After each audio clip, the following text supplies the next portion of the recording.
Atualmente vivemos numa sociedade triste, opressora e cercada por regras, onde o material importa muito mais do que a carne ou os sentimentos das pessoas. Mas e se por alguns minutos a gente se desprendesse de tudo isso? Eu sou o Daimon e essa é a experiência surrealista de In a Dream Barbecue. Só pra contextualizar, a Ena é uma série surrealista aqui do YouTube que foi lançada em 2020. Sim, aquele ano que ninguém mais queria estar vivo. E agora em 2025 os autores de Ena lançaram um jogo, ou melhor, uma obra-prima dos videogames, que o nome é In a Dream Barbecue. E até que enfim agora a gente vai poder se jogar de cabeça no mundo surrealista de Ena. Em In a Dream Barbecue a gente começa já com uma das melhores aberturas de jogos, com a Ena simplesmente rasgando a tela. E agora que você me questiona, quem é Ena? A Ena, além da protagonista desse jogo e a protagonista da série, ela também é uma espécie dentro desse mundo. Por sinal, é como se ela fosse a espécie mais baixa na hierarquia desse mundo. Ou seja, ela é quase uma pobre ferrada que nem nós. A lógica das Enas é mais ou menos que cada uma das cores dela representa uma personalidade. No caso da nossa protagonista de In a Dream Barbecue, o vermelho representa um cara da hora, que é muito gente boa e que tá muito empolgado pra qualquer coisa, enquanto o cinza representa uma velha chata pra cacete que reclama de tudo. É a dualidade perfeita pra começar esse jogo. Enfim, voltando ao início desse jogo, a gente se depara com uma estética bem dark das trevas trevosas, que lembra até um pouquinho a estética de LSD Dream Emulator, que eu já fiz algum vídeo aqui, se vocês quiserem ir lá depois, eu ia achar legal. Enfim, nesse cenário a gente pode ir procurando algumas coisas, não tem nada de muito interessante nesse cenário, mas depois de andar um pouco a gente encontra no meio do nada uma cama azul. A gente tem um botão de interagir, quando a gente interage com essa cama azul, a Ena deita nela e quando ela tá deitando ela olha pra cima e vê um cara gigante nadando por cima dela. É a brisa que começa, né? Enfim, a Ena deita nessa cama e dorme e quando ela acorda num lugar um pouquinho diferente. Esse lugar é um pouquinho mais colorido e mais bonitinho e ele se assemelha bastante a uma casa de apostas. Opa, Blaze, patrocina nós! Se você não tá entendendo nada, tranquilo que até agora realmente não é pra você entender muita coisa. Passando pela parte de dentro dessa casa de apostas, tem vários seres ali meio esquisitinhos apostando e reclamando da vida, e quando a gente resolve ir pra parte de cima dessa casa de aposta, já que tem uma escadinha ali pra gente ir, a gente conhece alguns personagens que vão ser bem importantes pra essa trama. Um desses personagens é o Drácula, que na verdade não é um Drácula e sim um pinguim. Sim, um pinguim. E a gente descobre também que tem outro personagem ali que é bem importante, que o nome dele é Frop.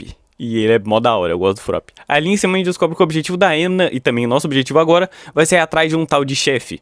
Por algum motivo, vários desses seres aqui que a gente conhece começam afirmando que eles são o chefe, mas logo depois eles mesmos se desmentem, então a gente não sabe o porquê que eles mentem que são o chefe. Conversando um pouco com o Frop, a gente descobre que o chefe é como se fosse um alvo, então a gente tá indo atrás dele pra...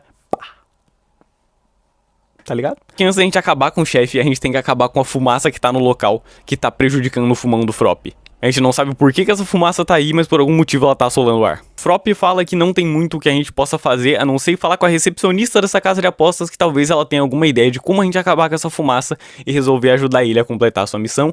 Então vamos atrás dessa recepcionista pra ver o que ela tem pra gente. Chegando na recepcionista, a gente vê que ela é um pouquinho estranha, talvez no mínimo bizarra, e ela já chega esculachando a Ena pra comprovar que realmente a Ena tá lá na escola da sociedade. Mas enfim, depois de um tempo de conversa e de esculachamento, a gente descobre que não tem muito o que fazer pra gente tirar essa fumaça, a não ser falar com um dos gênios que ficam atrás das portas. O problema é que a grande maioria das portas estão fechadas, tirando pela Porta da Solidão. Vai ser pra lá que nós vai agora, bora que bora. No caminho da Porta da Solidão a gente encontra um cofrinho feito de moedas e... A gente encontra um gato feito de moedas então, e ele conta pra gente que ele queria muito ir pra Porta da Solidão e encontrar o banheiro. Por algum motivo... Ele falou que ele queria encontrar um banheiro lá dentro como se fosse o gênio, então a gente não entende muito bem o que tá acontecendo, por que um banheiro, mas beleza. Pra concluir a conversa com esse gato, ele também afirma ser o chefe e logo depois ele mesmo se desmente o que tá acontecendo, por que as pessoas afirmam que são o chefe, enfim, vamos pra Porta da Solidão ver o que a gente encontra lá. Entrando agora na Porta da Solidão, a gente realmente começa a aventura, que é encontrar o gênio pra acabar com a fumaça. A gente chega nesse lugar que é um pouquinho escuro e um pouquinho estreito, e a gente recebe uma ligação do Frop, onde ele só fala pra gente se apressar, e quando a Ena fala que tá tudo tranquilo porque a gente já vai achar o gênio, do nada a palavra troca sozinha por banheiro. O que já é estranho por si só que aparece alguma imagem no canto indicando que alguém tá interceptando a nossa ligação com o Frop. Ou seja, tem alguém nos observando e principalmente manipulando informações. Eu tô com medo. Andando mais um pouquinho, a gente chega no que parece ser um hall de um hotel, só que ele é bem luxuoso e bem bonito, e olhando através de um vitral, a gente repara que tem toda uma cidade dentro da Porta da Solidão. Vamos ter trampo pra fazer, hein? Aqui tem vários NPCs e cada um deles tem sua missão específica que não é obrigatória pra terminar o jogo, mas pra gente pegar o final principal então eu vou falar um pouquinho deles. A gente tem 3 bruxas que a gente conversa por causa que a irmã dela está desaparecida, então se você quiser, você pode aceitar o trampo de ir atrás da quarta irmã. A gente tem um taxista gigante que a gente precisa achar a cabeça dele que foi roubada. tá bom? Por último, mas definitivamente não menos importante, a gente tem o mago. O mago fala que a gente precisa encontrar uma placa-mãe pra ele gente gerar uma nova vida e guarda isso que vai ser mais importante depois. Mas enfim, vamos começar pelo taxista, já que ele chama mais atenção, já que ele é gigantesco. E resolvendo um labirintozinho ali perto rapidinho, a gente chega na cabeça do taxista, que na verdade são 3 cabeças, e devolvendo pra ele, ele pergunta se a gente quer ir até um tal de expurgo. Enfim, a gente não sabe o que é isso, mas já que a gente já tá lá, vamos, né? A gente entra dentro do táxi e ele leva a gente até esse tal de expurgo, e esse expurgo mais parece ser uma festa. A gente chega aí, de um lado tem uma fila, onde as pessoas ficam bravas que a gente tenta pular, e de outro lado tem um cara que tá numa fila, só que ele deixa você passar na frente dele tranquilo. E passando na frente dele, a gente descobre qual é o preço a ser pago pra entrar no expurgo. E o preço é um braço. No sentido literal mesmo, a Ana chega, arranca o braço dela e bora pro expurgo, né? Uou, festejar! Sinceramente, depois de tanta psicodelia que tem nesse jogo, o expurgo chega a ser um lugar ótimo pra gente dar uma respirada e voltar a centrar um pouquinho no objetivo principal. Aqui tem alguns NPCs bem interessantes que ficam dançando, só que na maioria deles não vai dar em nada. O expurgo é uma festa que vai abrindo várias portas pra você ir passando, só que não tem nada de muito interessante entre elas, então o lance mesmo é tentar descobrir como que a gente vai sair desse labirinto. Andando um pouco no meio desse labirinto cheio de luz piscante e brilhante, a gente encontra uma garota pendurada no teto e trocando um diálogo com ela, ela começa falando que é o chefe, né, só pra não perder o costume, só que depois ela começa a soltar várias informações aleatórias que não fazem muito sentido. Pra no final, ela só falar que a gente deveria seguir o assovio e depois ela desiste de tudo e fala que tudo aquilo foi só uma perda de tempo e ela desaparece. Nisso parece que não rolou nada demais, mas dá um segundinho e de repente começa a cair um líquido rosa na sala inteira, imergindo a Ana nesse líquido rosa da sala. A Ana de repente apaga como se tudo tivesse sido um sonho e quando ela acorda, ela ainda tá no expurgo, só que ao invés dela tá normal, ela virou literalmente um cachorro com o chapéu do Hanako. Começando a voltar pelo expurgo em forma de cachorro, a gente começa a de novo refazer esse labirinto, só que dessa vez seguindo o assovio como a garota estranha tinha dito. Então andando um pouquinho seguindo esse assovio, não é nada muito difícil, a gente chega num desses cachorrão, só que gigante, e ele morde a Ana. No meio dessa mordida, a Ana tem uma psicodelia com várias visões estranhas, então a gente acorda todo ferrado e destruído, com um buraco no peito na frente de um Oni vermelho. A Ana fala que ela tá muito mal e que ela tá precisando de um banheiro, e o Oni simplesmente aponta pra esquerda e tem ali um banheiro gigante. Ou seja, acho que a gente tá chegando. Aqui tem um parkour muito louco pra fazer, o problema é que a Ana tá totalmente despedaçada, então aqui o nosso caminho se divide em 2. Lembra que eu falei lá atrás que o mago falou pra gente pegar uma placa-mãe? Se a gente realmente tivesse ido atrás dessa placa-mãe, o mago entregaria pra gente uma nova vida, que não é nada mais que uma cabeça. Nesse momento aqui, se a gente tivesse a cabeça, a gente conseguiria passar desse parkour muito mais fácil. Só que já que a gente não tem por enquanto, a gente tenta pular e acaba caindo nesse rio branco rumo ao infinito. Caindo nesse rio branco em rumo ao infinito, a gente chega numa vila de ursinhos, olha que bonitinhos. E aqui é outro puzzlezinho bem fácil, a gente tem que descobrir quais ursinhos estão mentindo e quais estão falando a verdade, mas quando a gente começa a seguir os ursinhos laranja, a gente descobre que é só a gente entrar numa dessas casinhas aí, que a gente tá chegando perto do destino final. Entrando nessa casinha, a gente só vai seguindo um corredor enorme e no final a gente chega no gênio.